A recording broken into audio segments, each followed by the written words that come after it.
Hello viewers, நாம் இன்றைக்கி என்ன பார்க்க போகிறோம்னா 4ஆம் வகுப்பு அறிவியல் 3ஆம் பருவம் அலகு 3 நாம் சுவாசிக்கும் காற்று அந்த பாடத்தில் உள்ள புக் பேக் கொஸ்டின் தான் பார்க்க போகிறோம். வாங்க பார்க்கலாம். அவரோட பேஜ் நம்பர் என்னென்னா 97வது பக்கம் இருக்குது, எடுத்துக்கோங்க. இதில் இதோட மதிப்பீடு கொஸ்டின் தான் பார்க்க போகிறோம். சரியான விடையை தேர்ந்தெடு. காற்று ஒரு டேஸ். காற்று ஒரு என்னதுன்னா கலவை. ஃபஸ்ட் ஆன்சர் தான் நோட் பண்ணிக்கோங்க. காற்று ஒரு கலவையாகும். கலவை. காற்றில் ஆக்சிஜன் டேஸ் சதவீதம் உள்ளது. 21% உள்ளது. ஃபஸ்ட் ஆன்சர் நோட் பண்ணிக்கோங்க. சில தாவரங்களின் வேர் முடிச்சுகளில் டேஸ் உள்ளது. நைட்ரஜன் உள்ளது. இதோட ஆன்சர் என்னது? நைட்ரஜன். காற்று மாசுபாட்டிற்கு முக்கிய காரணம் என்னது? டேஸ் புகையாகும். நான் யார்? செகண்ட் என்ன பார்க்க போகிறோம்னா நான் யார். இதில் வந்து ஆன்சர் கொடுத்துருக்குறாங்க. கீழே உள்ள கொஸ்டினுக்கு தகுந்தவாறு அதோட ஆன்சர் எடுத்து எழுதணும். நான் வாயுக்களின் கலவை வந்து என்னது? வாயுக்களின் கலவை என்னதுன்னா காற்று. காற்று தான் வாயுக்களோட கலந்துருக்கும். ஸோ அதோட ஆன்சர் வந்து காற்று. வாயுக்களின் கலவைக்கு ஆன்சர் வந்து காற்று. நான் உங்களுக்கு ஆக்சிஜனை தருகிறேன். நான் உங்களுக்கு ஆக்சிஜனை தர. இதில் வந்து என்னதுன்னா மரம் தான் நம்மளுக்கு ஆக்சிஜனை தருகிறது. ஸோ இதோட ஆன்சர் மரம். நெக்ஸ்ட்டு நான் எரிவதற்கு உதவி செய்பவன் அல்ல. இதுக்கு ஆன்சர் வந்து carbon di oxide. Carbon di oxide வந்து இப்போ எரிப்பாங்கள்ல, அதுக்கு வந்து கார்பன் டை ஆக்சைடு வந்து உதவி செய்யாது. அதனால தான் அதோட இது கார்பன் டை ஆக்சைடு. என் மீது சவாரி செய்வதன் மூலம் காற்று மாசுபாட்டை குறைக்கலாம். என்னென்னா மிதிவண்டி. மிதிவண்டி மிதிச்சா சைக்கிள் போகலாம், அதில் வந்து காற்று மாசுபாட்டை குறைக்கலாம். ஸோ இதோட ஆன்சர் மிதிவண்டி. நோட் பண்ணிக்கோங்க. காற்று, மரம், கார்பன் டை ஆக்சைடு, மிதிவண்டி. நெக்ஸ்ட்டு சரியா தவறா என எழுதுக. தாவரங்களின் வளர்ச்சிக்கு நைட்ரஜன் தேவையா? தாவரங்களோட வளர்ச்சிக்கு நைட்ரஜன் தேவையா?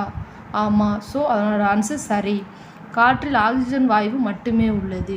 இல்லை, ஆக்சிஜன் வாயு மட்டும் இல்லை, இன்னொரு இருக்குது. தவறு. ஸோ இதோட ஆன்சர் தவறு. பொருட்களை எரிக்க ஆர்கன் வாயு பயன்படுகிறது. இல்லை. ஸோ இதோட ஆன்சர் தவறு. கார்பனேற்றப்பட்ட குளிர்பானங்கள் உடல்நலத்திற்கு தீங்கானவை. சரி. இதோட ஆன்சர் சரி. நெக்ஸ்ட் என்னென்னா பொறுத்துக. நைட்ரஜனை என்னது? நைட்ரஜனோட பர்சன்டேஜ் வந்து 78% நைட்ரஜன் இருக்கணும். So answer 78%. பலூன்னா காற்று. பலூன்னாலே அதில் என்ன காற்று தான் அடைப்போம். ஸோ காற்று. நெக்ஸ்ட்டு புகை. புகைன்னா என்னதுன்னு? காற்று மாசுபடும். புகை வந்தாலே நமக்கு மாசுபடுமா? அதான் காற்று மாசுபடும். நுரையீரல் புற்றுநோய்னா புகை மற்றும் மூடுபனி. அதாவது புகை வர்றது மூடுபனினால நுரையீரல் புற்றுநோய் வரும். ஸோ ஆன்சர் வந்து நோட் பண்ணிக்கோங்க. பொறுத்துக்கோட ஆன்சர் 3, 4, 1, 2. நெக்ஸ்ட்டு கோடிட்ட இடங்களை நிரப்புக. காற்று என்பது பல டேஸ் கலவையாகும். காற்று என்பது என்னது? நிறையா வாயுக்களின் கலவையாகும். ஸோ ஒரு ஆன்சர் வாயுக்கள். காற்றில் டேஸ் % அளவு கார்பன் டை ஆக்சைடு உள்ளது. 0.03% வந்து கார்பன் டை ஆக்சைடு உள்ளது. நெக்ஸ்ட்டு 3வது கொஸ்டின் எதுனா, நாம் டேஸ் வாயுவை உள்ளிழுக்கிறோம். நம்ம எந்த வாயுவை உள்ளிழுக்கிறோம்னா ஆக்சிஜன்.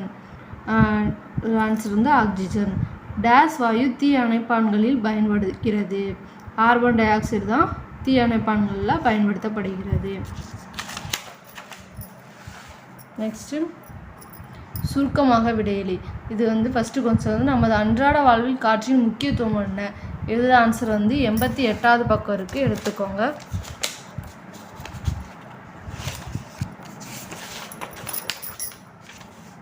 எண்பத்தி பக்கத்தில் அன்றாட வாழ்வில் காற்றின் முக்கியத்துவம்னு இருக்கா, அதில் ஒரு 5 பாயிண்ட் இருக்குது. இதுதான் இதோட ஆன்சர். நோட் பண்ணிக்கோங்க. இந்த 5 பாயிண்ட்டுமே எடுத்து எழுதணும். ஸோ இதோட ஆன்சர் வந்து இதுதான்.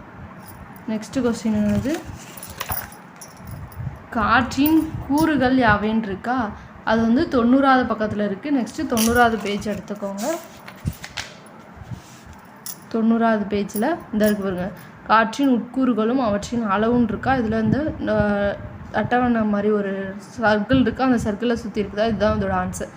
அதோட கார்பன் டை ஆக்சைடு, அதோட பர்சன்டேஜ், இந்த இதெல்லாம் எழுதி அதோட பர்சன்டேஜ் எழுதும். இதோட செகண்டோட ஆன்சர் நோட் பண்ணிக்கோங்க. நெக்ஸ்ட்டு கொஸ்டின் என்னதுன்னா, காற்று மாசுபடுவதால் ஏற்படும் விளைவுகள் யாவை? இதோட ஆன்சர் வந்து 94வது பக்கம் இருக்குது, எடுத்துக்கோங்க. 94வது பக்கத்தில் இங்கே பாருங்கள். காற்று மாசுபடுவதால் ஏற்படும் விளைவுகள்னு ஹெட்டிங் இருக்குது. அதுக்கு கீழே இந்த சைடில் உள்ளது மட்டும் எழுதணும். புவி வெப்பமயமாதல், பனிப்புகை உருவாக்கம், அமிலமலை உருவாக்கம், ஒரு எரோசால் உருவாக்கம், ஓசோன் குறைதல். இதுதான் இதோட ஆன்சர். நோட் பண்ணிக்கோங்க. நெக்ஸ்ட்டு கொஸ்டின் வந்து, காற்று மாசுபடுவதால் ஏற்படும் விளைவுகள்னு ஹெட்டிங் இருக்குது. அதுக்கு கீழே இந்த சைடில் உள்ளது மட்டும் எழுதணும். புவி வெப்பமயமாதல், பனிப்புகை உருவாக்கம், அமிலமலை உருவாக்கம், ஓசோன் குறைதல். இதுதான் இதோட ஆன்சர். நோட் பண்ணிக்கோங்க. நெக்ஸ்ட் கொஸ்டின் வந்து, ஆக்சிஜனின் பயன்கள் யாவின்னு இருக்குது. ஆக்சிஜனின் பயன்கள் இதோட ஆன்சர் வந்து 92வது பக்கம் இருக்குது, எடுத்துக்கோங்க. 92வது பக்கத்தில் மேலே ஆக்சிஜனின் பயன்கள்னு ஒரு 4 பாயிண்ட் கொடுத்துருப்பாங்க. இந்த 4 பாயிண்ட்டும் எழுதலாம். 4ல் ஏதாவது 3 பாயிண்ட்டு நம்ம எழுதிக்கலாம். ஸோ இதோட ஆன்சர் 4வது கொஸ்டினோட ஆன்சர் இது. நெக்ஸ்ட் என்னன்னா விரிவான விடையளி. காற்று மாசுபாட்டை குறைக்கும் வழிமுறைகள் யாவை? 96வது பக்கத்தில் இருக்குது. இது வந்து இதாக இருக்க பாருங்க. 96வது பக்கத்தில் காற்று மாசுபாட்டை குறைக்கும் வழிமுறைகள்னு போட்டு அதுக்கு கீழே ஒரு 4 பாயிண்ட் இருக்குது. இதெல்லாம் எழுதணும். இதுதான் ஃபஸ்ட்டு கொஸ்டினோட ஆன்சர். நெக்ஸ்ட் என்னன்னா காற்று மாசுபடுவதால் ஏற்படும் நோய்கள் யாவை? இது வந்து 95வது பக்கத்தில் இருக்குது. 95வது பக்கத்தில் காற்று மாசுபாட்டினால் மனிதர்களுக்கு ஏற்படும் விளைவுகள்னு போட்டு 4 இது இருக்குது. இதுதான் இதோட ஆன்சர். நெக்ஸ்ட்டு கார்பன் டை ஆக்சைடின் பயன்கள் எழுதுகன்னு இருக்குது. அது வந்து 92வது பக்கத்தில் இருக்குது. 92வது பக்கத்தில் கார்பன் டை ஆக்சைடின் பயன்கள்னு போட்டு ஒரு 4 பாயிண்ட் இருக்குது. இதெல்லாம் எழுதிக்கணும். இதோட ஆன்சர் படிக்கணும். தேங்க்யூ. நெக்ஸ்ட்டு மீட் பண்ணுவோம்.